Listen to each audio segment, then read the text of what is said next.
you know, the hikers and people to get lost. So we want to be part of making sure that we don't have to go out and look for people, right? Yep. Okay. So, so Dylan, I invited Dylan to come and do this so that we can help do this as part of our 50th anniversary for the Wilderness. So, Dylan McCoy. Sure. Thanks. Yeah, my name's Dylan McCoy. I'm the lead wilderness ranger on the McKenzie River Ranger District. This is going to be my 4th summer of doing it here in McKenzie, but my 9th season with the Forest Service. I worked in a few other regions, worked in the Sierras in California and in Montana and Idaho. I was born and raised in Montana, and now I get to work here. This has been a great place to work, and there are just tons of opportunities to help and do great things for the wilderness out there. Today I'm just going to give a brief training on how to install a wilderness, kind of a junction sign in the wilderness, and we can go into some other signs and whatnot, but I'm going to give you kind of what you would need for the bare minimum to install one of these signs out there and make it last long enough to really make a difference. You don't want the weather to take it down or anything like that, so it's going to be the bare minimum that you would need, and then from there you guys can kind of come up with some other ideas of additional tools and things you can maybe bring in on horseback and things that hikers couldn't carry and whatnot that could help you do the job easier and quicker. Okay? So, to start out, just some tools that you're going to need, bare minimum, are some of the signs that you're going to post. This is just an example of a sign. For us, a sign inventory form.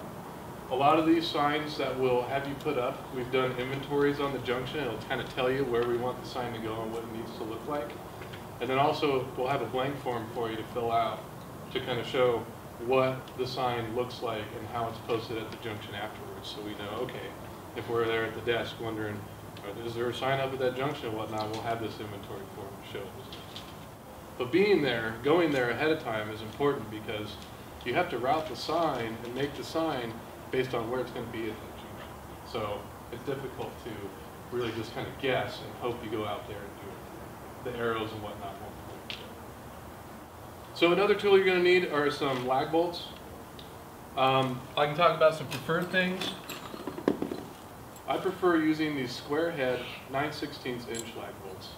They're really simple, easy to find, and if you don't have a socket that fits it and whatnot, these are easy to fit to a crescent wrench. A handsaw, an axe, a shovel, again a crescent wrench. And I'll go into things you can substitute for these later, but this is bare minimum. And this is my ranger vest here. I keep a lot of things on there, but I got a GPS unit and a digital camera. Not completely necessary, but for stuff we have you guys do, we're probably going to outfit you with some of these just to help us know where you put in the signs and what they look like. A socket wrench and matching socket.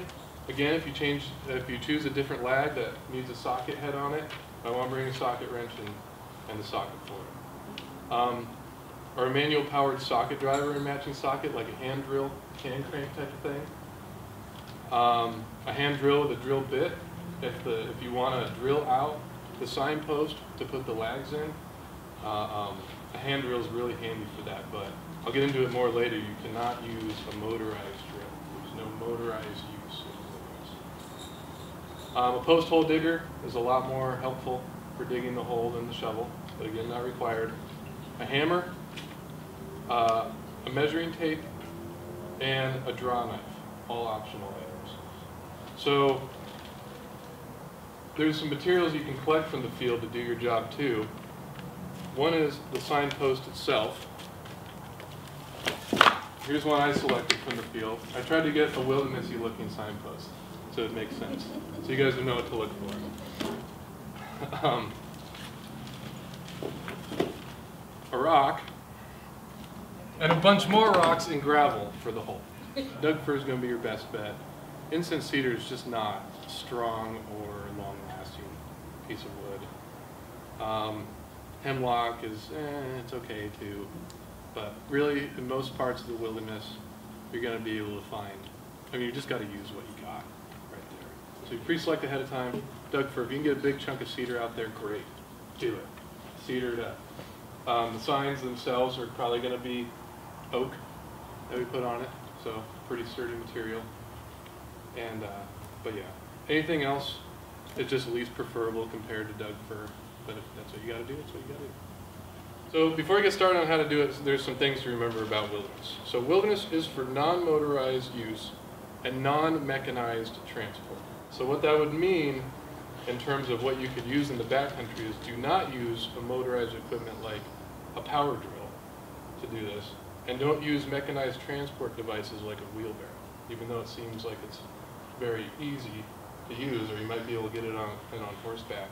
Those things are not compatible with the Wilderness Act. Carrying materials on horseback is compatible, and they don't count the leg movement of the horse's mechanism. Something else to think about is these signs need to last through many seasons of summer and winter thaw. So snowpack, all this stuff, it's really important that we take the time to maybe do less signs of a higher quality job than to try and do more signs of a less quality job. We need these things to last, and we don't have a whole lot of staff to go back and redo a signpost. So I'd rather you do less better than more worse. So from a Forest Service perspective, it says in the Wilderness Act, our job and our volunteers' job is to maintain and improve wilderness character. So 4 main pieces of wilderness character are naturalness, undeveloped, untrammeled, and solitude and opportunities for unconfined recreation. To trammel something is to like handcuff it or yoke it or restrict its freedom. So untrammeled is used in terms of wilderness to define it as allowing wilderness to be the way it is without restricting it to what we think it should be. People have a hard time too with how does trail maintenance come into wilderness stewardship? And one of the best answers I've gotten for this is if you think we had no trail systems in the wilderness, people who go in would create all of their own user trails, and all the erosion that would occur from those user trails would far outweigh the erosion from them staying on one single track. So to provide access to the wilderness areas, we're trying to restrict the use to a single track, which is a big reason why we need to sign these junctions so people don't get lost out there and cause even more resource use and tax dollars spent finding and helping them. This stuff is really going to come into play. I can't tell you how many people have gotten lost for lack of signage out in the wilderness, and it's created big incidents. So if you guys can help us do this, it's really going to help wilderness. Okay, so if you bring, some other things to remember, if you bring the materials in, make sure they're compatible with the wilderness landscape. So we're not going to want any kind of treated signs and posts, because a lot of that treated material leaches toxins into the environment. That's just not compatible with the mission of wilderness. Materials should be weed seed free to ensure that noxious weeds aren't introduced to the area. Some native looking materials like wood is preferred over like a plastic or a metal sign. So for the most part, on the McKenzie district, we're going to provide you with the signs and whatnot, and then it's just really the posts that you'd either find in the field or provide for yourself. But something like this post is what we're looking at putting out there. We want it to be compatible with the landscape, stand out enough, you'd be able to see it, but not so much that it's like, what is this structure out here in this land of no structures? If that makes sense to you guys. Okay, so signposts themselves, getting back to your question, mounting signs on native dead and down posts is preferred. So when we ask you guys to go look for a post in the field, over my 9 years, I've been a wilderness ranger this whole time, and I have not been able to find a dead and down post somewhere. So it might take some time to hunt and peck, but especially on horseback, if you see a spot that's got some that you could take up to the next junction sign, do it. Try not to take all the wood from one area to show like a big lack of dead and down wood from that spot. Maybe you could break it up a bit. But these dead and down posts are what we're looking for. The next best option, if you can't do that, maybe the terrain's too rocky, or there's no dead and down posts and there's only a dead tree there, maybe at that junction you find a dead tree and you put the sign into that tree. So if neither of those options are available, which is highly unlikely, again, I've never had to do anything past that, but try thinking of another clever way of mounting the sign onto something else, if you can. And the last option is mounting the sign to a live tree. So that's the last option because it's pretty much an undesirable thing to do. We've done a lot of that for the Forest Service in the past, but there really is a big change of approach to that method for a number of reasons. First, in wilderness, you're damaging a living thing. You're damaging part of the wilderness out there, which is incompatible with the Forest Service mission overall, and especially incompatible with our mission of wilderness stewardship. So second, signs in live trees require maintenance. Okay, so a post, unless it breaks, doesn't really require that much maintenance. But if it's in a live tree, that tree, especially on the Willamette, you guys know how much trees grow. They'll grow, and so you got to set the lags out a bit to allow the sign to move out as it grows, or the tree will start encompassing the sign and breaking it. So we don't have a lot of capacity to go and maintain all of the hundreds of different signs that we're going to have up out there in the wilderness. So another reason why we're trying to prefer the post.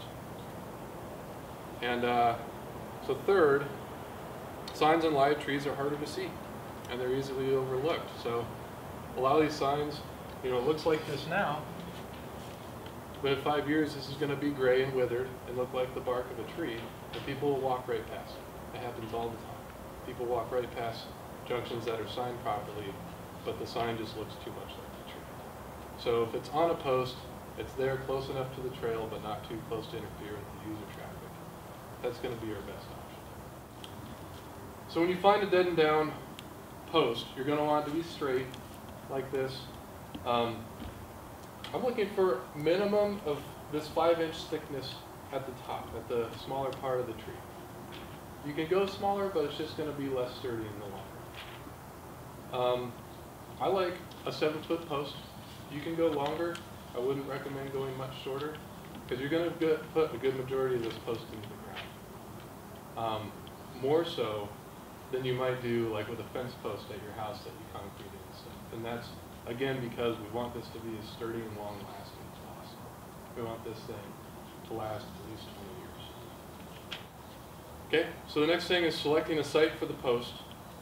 If it's a 3-way junction, this is, again, for trail junction signs. So if it's a 3-way junction at that spot, there's going to be a T where the trail comes in.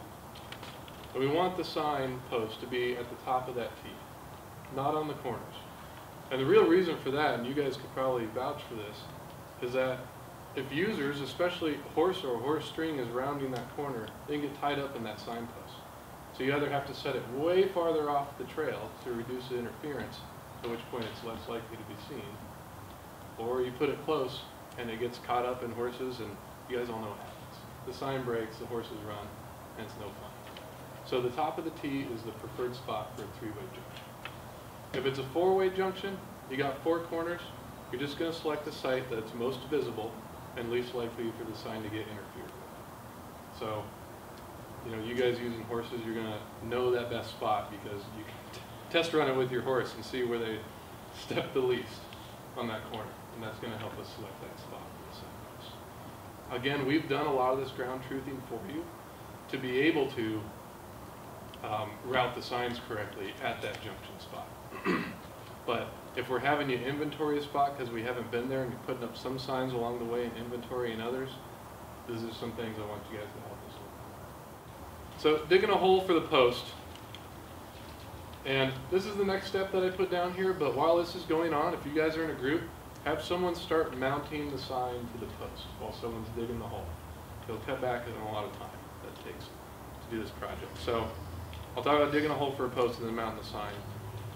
So if you got your 7-foot post, the hole should be about 3 feet deep. So close to half of that post is going into the ground. And again, that's for how sturdy this thing is going to be. It takes a long time to get that far into the ground, but I've done it, and you can do it. And again, I'd rather you spend the time to do that than have this thing wobble and start to slant. Let's see. So the sign should be about 3 feet into the ground. More of the post into the ground, the sturdier the post. So if you want to go deeper, and you can still keep that kind of 4-foot-ish height, about where we're wanting, go for it and do it. It would help to maybe have it up higher for horseback and whatnot, but 4 feet, you know, I've talked it over with some of my horse folks on the Sierras and whatnot. you can see it at that height, and you don't want the post to be too tall as the snow load rips it down.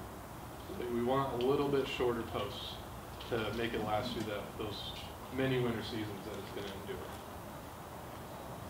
Okay? So some tricks of the trade. You can see the way I'm holding this post here.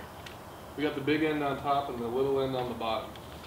You don't necessarily have to do this, but inverting the post like this will cause, this post can still suck up moisture like a tree does. And if you invert it the top down, it won't suck up any moisture into the post. And therefore it won't rot half as much. That's it. Another trick is if you want to take the time to do it, you can start a fire and char the bottom end that's going to go into the ground. If you burn that completely and get a good layer on the outside, that's another block of rot getting into that tree and breaking down the post. If you want to pre-treat a bunch of posts that you're going to bring in, that's a great thing to do. And just enough to char the outside to keep that rot. Of just the end or the whole 3 feet? Right? Just the end if you can, but yeah, anything that's contacting soil, because the soil is what's going to bring the microbes to get into the post. Now the end is especially so because that's the vulnerable part. You got some more protection on the sides here, but yeah, the whole thing that's going to be in the ground, if you know. So for posts, narrow holes are better, but not too narrow that you can't get a good amount of the rocks and gravel that are going to set this post in place down to the hole. So if you want to bring in that post hole digger and make a narrow hole, maybe use the shovel to dig out the sides a little bit more so you can get some big rocks in there to fill in with your gravel. We want enough weight down there. Remember, we're not using concrete, so you're going to have to err on the side of getting some more rocks and gravel into that hole to make sure it's sturdy. As okay, we know where the hole is and we're starting to dig it and someone's doing that, that takes a while to do.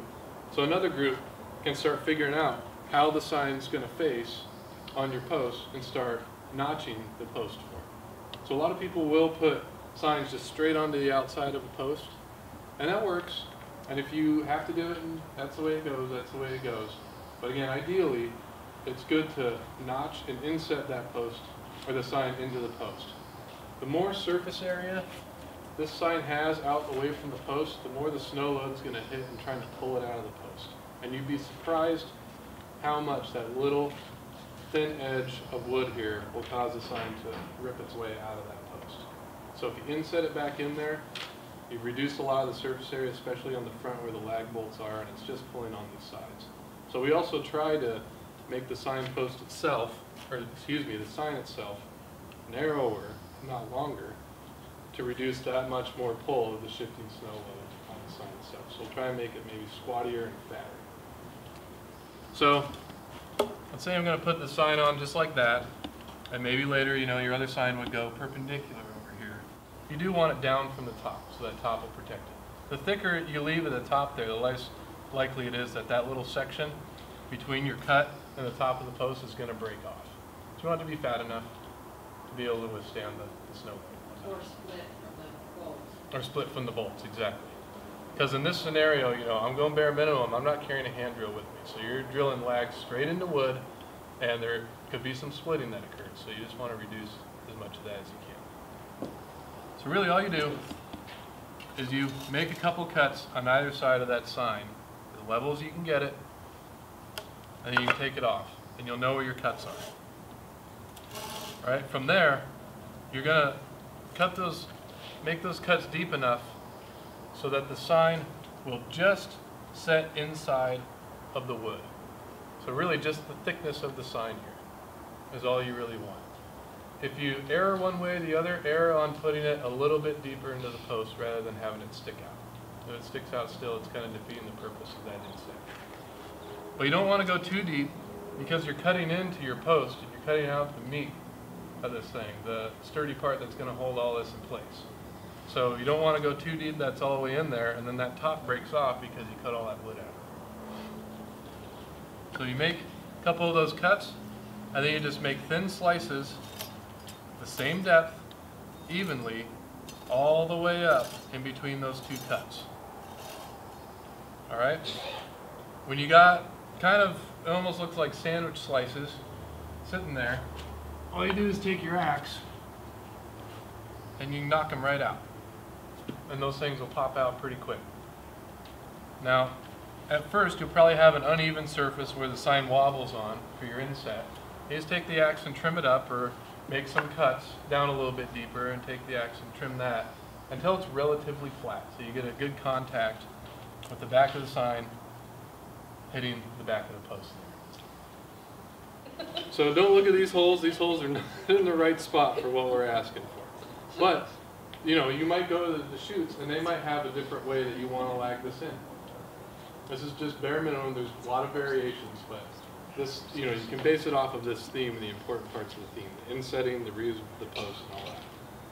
So really, taking those two holes aside, you're going to want to, what we're going to do for you guys is pre-drill the holes. One in the bottom, one in the middle. And see, this sign doesn't really represent the size of the hole correctly, but we're going to leave a little bit more space so that the hole isn't too close to the edge that it would crack, and it's not going to overlap the text so you can't see what we have on you. Two pretty important things, but bare minimum you're going to have two lags right up the middle. Again, those are going to be pre-drilled so that if you're on your bare minimum, you backpack and you got nothing else, you don't have to drill into the sign with the lag and crack it. It's going to go through the sign into the post. And if you select your post right, it's a good sturdy piece of wood like this, there should be no reason that it cracks or breaks from putting the lag into that.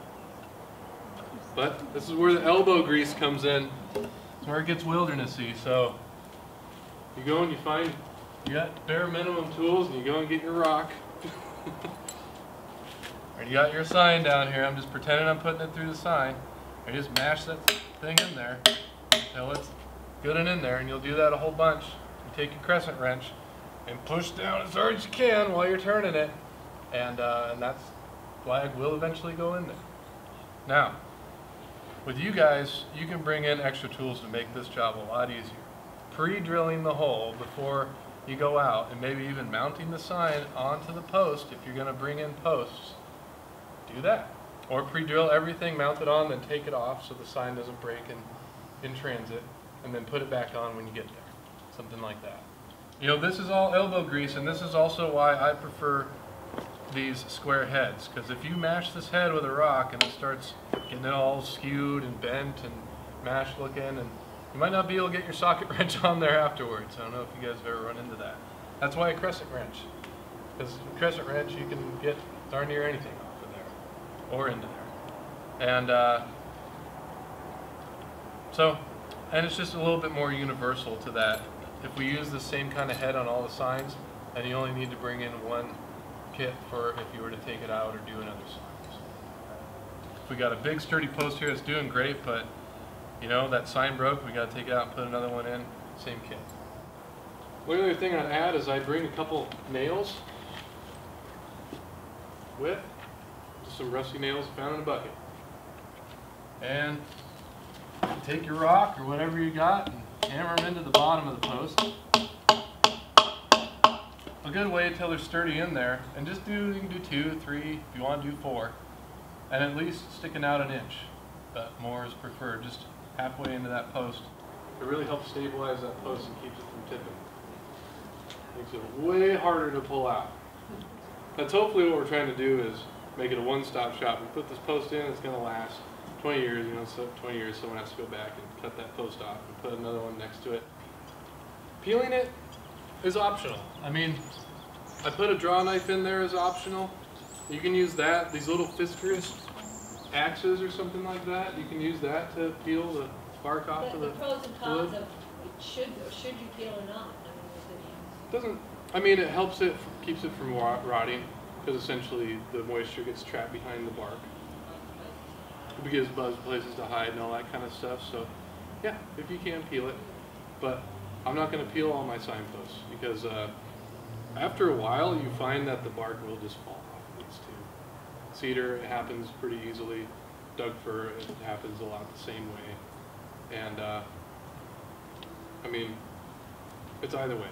But sure, if you have the means and the ability to peel the bark and the time to do it, do it. Okay, you got a signed post, put it on however you need it to go, and you got your hole. Now you're going to put the signpost in the hole and fill the hole. So fill the hole with as much gravel and rocks as possible. So you're going to have the nails in the bottom, try and get some bigger rocks, twice as big as this, something like that. Put a few of those in the bottom and then put gravel in, tamp it down. Bare minimum, I've tamped many a signpost with a shovel in. It does tend to beat up your shovel a little bit, but it's okay. It's what you got. Other than that, that's why they call this a tamping bar. It's a big heavy guy, but you got your tamping end, flat end right here, and this is a great tool for doing this. It's flat, it spreads that pressure out, and it pushes the dirt, or the gravel, excuse me, against the banks of the dirt so that it really packs everything in tight. Put some more rocks and gravel in, tamp it down. Put some more in, tamp it down. What you're going to do as you do this is you're going to have someone holding that post. Let's pretend this is the post. They're going to hold it. Someone else at a distance going, no, put it that way a little bit, that way a little bit, making sure it's even as you go. Because soon enough you'll find that you went too far and it's slanted and you got to take stuff out and do it. You don't want to do that, so you want to keep it as even as you can, straight up and down as you go. And 2-3 rounds of tamping a lot of that stuff in there, it should be sturdy enough to where that's where it's going to be. Not going to move too much and you can let go and do it. But you want to keep testing it. If you've gotten a ways up, if you're halfway through tamping and putting rocks in and whatnot, and it's swimming around in there like that, you need to tamp a whole lot more. You need to really get that stuff in there tight. I've taken hours just to tamp this stuff down, but it's lasted. I go back to those posts in the wilderness and they are not moving. You might get a horse on it to move, but that's about it. So, if you don't have gravel or you don't have big rocks, no big rocks, use more gravel. No gravel, use a lot more big rocks. Gravel helps a lot because it's that same mass, but it fills up more of the holes. Big rocks are least preferable by themselves because there's lots of gaps in between and allows that post to swim. But they'll create a dense, heavy weight. When combined with the gravel, really set that thing in there. So if you're lacking one or the other, put more rocks in it and make the hole bigger so it can just have a bigger weight.